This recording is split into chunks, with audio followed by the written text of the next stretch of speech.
আসসালামু আলাইকুম ওয়া রাহমাতুল্লাহ। মুসলিম হওয়ার প্রথম শর্ত হলো ঈমান আনা। অজু করার পর কিছু কাজ করলে যেমন অজু নষ্ট হয়ে যায়, ঠিক তেমনি ভাবে ঈমান আনার পরও কিছু কথা, কাজ ও বিশ্বাস আছে যা করলে বা পোষণ করলে ঈমান নষ্ট হয়ে যায়। ঈমান ভঙ্গের কারণগুলো মূলত তিন প্রকার: বিশ্বাসগত, কর্মগত এবং উক্তিগত। প্রত্যেক মুমিনের জন্য ঈমান ভঙ্গের মৌলিক কারণগুলো জানা অতীব জরুরি। একজন মুসলিমের সবচেয়ে গুরুত্বপূর্ণ বিষয় হলো তার ঈমান। ঈমান না থাকলে তার কোনো আমলই কবুল হবে না আল্লাহ তাআলার দরবারে। আলেমরা এই ব্যাপারে অনেক লম্বা আলোচনা করেছেন, কিন্তু এখানে উল্লেখযোগ্য 10টি কারণ আলোচনা করা হলো, যেগুলো পয়েন্ট আকারে দেওয়া হলো। ঈমান ভঙ্গের 10টি কারণ। তার মধ্যে নম্বর 1, আল্লাহর সঙ্গে শিরক করা। ঈমান ভঙ্গের প্রথম ও প্রধান কারণ হলো আল্লাহর সঙ্গে কোনো কিছুকে বা কাউকে শরিক করা।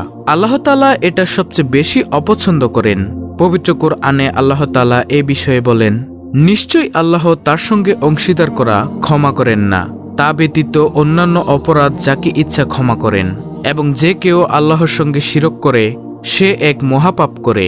সূরা নিসা আয়াত নম্বর 48। নম্বর 2, আল্লাহ ও বান্দার মধ্যে কাউকে মধ্যস্থকারী বানানো। পবিত্র কোরআনে এসেছে, তারা আল্লাহকে ব্যতীত যার ইবাদত করে তা তাদের ক্ষতিও করতে পারে না, উপকারও করতে পারে না। তারা বলে, এরা আল্লাহর নিকট আমাদের সুপারিশকারী। বলো, তোমরা কি আল্লাহকে আকাশমণ্ডলী ও পৃথিবীর এমন কিছু সংবাদ দিচ্ছ যা তিনি জানেন না? তিনি মহান, পবিত্র এবং তারা যাকে শরিক করে তা হতে তিনি ঊর্ধ্বে। সূরা ইউনুস আয়াত নম্বর 18। জেনে রাখো, অবিমিশ্র আনুগত্য আল্লাহরই প্রাপ্য। যারা আল্লাহর পরিবর্তে অন্যকে অভিভাবক রূপে গ্রহণ করে তারা বলে, আমরা তো এদের পূজা এজন্যই করি যে ইহারা আমাদের আল্লাহর সান্নিধ্যে নিয়ে যাবে। তারা যে বিষয়ে নিজেদের মধ্যে মতভেদ করেছে আল্লাহ তার ফয়সালা করে দিবেন। যে মিথ্যাবাদী ও কাফির, আল্লাহ তাকে সৎপথে পরিচালিত করেন না। সূরা জুমার আয়াত নম্বর 3। নম্বর 3, মুশরিক কাফিরদের কাফির মনে না করা। এটিও একটি ঈমান ভঙ্গের কারণ। এমন কাফির যার কুফরির ব্যাপারে আহলুস সুন্নাহ একমত। সেটা আসলি কাফির হতে পারে, যেমন ইহুদি, খ্রিস্টান ও হিন্দু সম্প্রদায়। আবার মুরতাদ, জিন্দিকও হতে পারে, যেমন প্রকাশ্যে আল্লাহ, রাসূল বা দ্বীনের কোনো অকাট্য ব্যাপার নিয়ে কটূক্তিকারী, যাদের কুফরির ব্যাপারে হকপন্থী আলিমগণ একমত। অনেক উদারপন্থী মানুষ আছে যারা ভাবে সব ধর্মই আল্লাহর দেওয়া, যে কোনো একটা মানলেই পরকালে নাজাত পাওয়া যাবে। এমন মনে করাও কুফরি। তারপরে নম্বর 4, নবী সাল্লাল্লাহু আলাইহি ওয়াসাল্লামের কথার চেয়ে অন্য কারো কথাকে উত্তম মনে করা। এটিও একটি ঈমান ভঙ্গের কারণ। পবিত্র কোরআনে এসেছে, আপনি কি তাদের দেখেননি যারা দাবি করে যে যা আপনার প্রতি অবতীর্ণ হয়েছে এবং আপনার পূর্বে যা অবতীর্ণ হয়েছে আমরা তার উপর ঈমান এনেছি।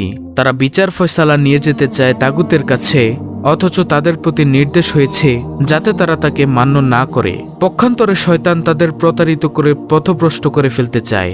সূরা নিসা আয়াত নম্বর 60। নম্বর 5, মুহাম্মদ সাল্লাল্লাহু আলাইহি ওয়াসাল্লাম আনিত কোনো বিধানকে অপছন্দ করা, অর্থাৎ প্রিয় নবী সাল্লাল্লাহু আলাইহি ওয়াসাল্লামের আনা কোনো বিধানকে অপছন্দ করা। পবিত্র কোরআনে এসেছে, অতএব তোমার পালনকর্তার কসম, সে লোক ঈমানদার হবে না যতক্ষণ না তাদের মধ্যে সৃষ্ট বিবাদের ব্যাপারে তোমাকে বিচারক বলে মনে না করে।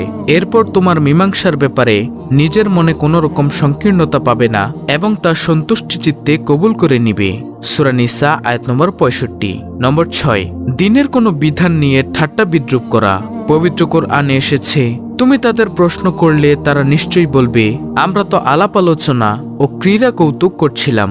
বলো, তোমরা কি আল্লাহ ও তার আয়াত ও তার রাসূলকে বিদ্রুপ করছিলে? তোমরা অজুহাত দেওয়ার চেষ্টা করো না, তোমরা তো ঈমান আনার পর কুফরি করেছ। সূরা তওবা আয়াত 65 থেকে 66। অর্থাৎ প্রিয় দর্শক, দ্বীন ইসলামের কোনো বিধান নিয়ে ঠাট্টা বিদ্রুপ করা যাবে না। নম্বর 7, জাদু করা। সুলাইমান কুফরি করেনি, কুফরি তো করেছিল শয়তানরাই। তারা মানুষকে জাদু শিক্ষা দিত। সূরা বাকারা আয়াত নম্বর 102। তারপরে ঈমান ভঙ্গের 10টি কারণের মধ্যে নম্বর 8, মুসলিমদের বিরুদ্ধে মুশরিকদের সমর্থন ও সহযোগিতা করা। পবিত্র কোরআনে এসেছে, হে মুমিনগণ, তোমাদের পিতা ও ভাইও যদি ঈমানের বিপরীতে কুফরিকে বেছে নেয় তবে তাদের অন্তরঙ্গ রূপে গ্রহণ করো না। তোমাদের মধ্যে যারা তাদের অন্তরঙ্গ রূপে গ্রহণ করে তারাই সীমালঙ্ঘনকারী। সূরা তওবা আয়াত নম্বর 23। আল্লাহ তাআলা পবিত্র কোরআনে আরো বলেন, হে মুমিনগণ, তোমরা ইহুদি ও খ্রিস্টানদের বন্ধুরূপে গ্রহণ করো না, তারা পরস্পরের বন্ধু। তোমাদের মধ্যে কেউ তাদের বন্ধুরূপে গ্রহণ করলে সে তাদেরই একজন বলে গণ্য হবে। নিশ্চয়ই আল্লাহ পাপাচারী সম্প্রদায়কে সৎপথে পরিচালিত করেন না। সূরা মাইদা আয়াত নম্বর 51। ঈমান ভঙ্গের 10টি কারণের মধ্য থেকে 9 নম্বরে হলো কাউকে দিন শরীয়তের ঊর্ধ্বে মনে করা। পবিত্র কোরআনে এসেছে, আজ আমি তোমাদের জন্য তোমাদের দিন পূর্ণাঙ্গ করলাম ও তোমাদের প্রতি আমার অনুগ্রহ সম্পূর্ণ করলাম এবং ইসলামকে তোমাদের দিন হিসেবে মনোনীত করলাম। সূরা মাইদা আয়াত নম্বর 3।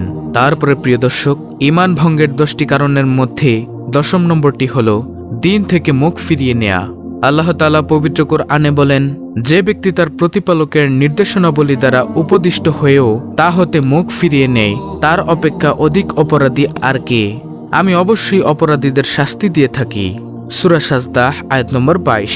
আল্লাহ তাআলা পবিত্র কোরআনে ইরশাদ করেন, আর কেউ ঈমান প্রত্যাখ্যান করলে তার কর্ম বিনষ্ট বা নিষ্ফল হবে এবং সে পরকালে ক্ষতিগ্রস্ত ব্যক্তিদের অন্তর্ভুক্ত হবে। সূরা মাইদা আয়াত নম্বর 5। আরও ইরশাদ হয়েছে, তিনিই তোমাদের সৃষ্টি করেছেন আর তোমাদের মধ্যে রয়েছে কত কাফির কত মুমিন। সূরা তাগাবুন আয়াত নম্বর 2।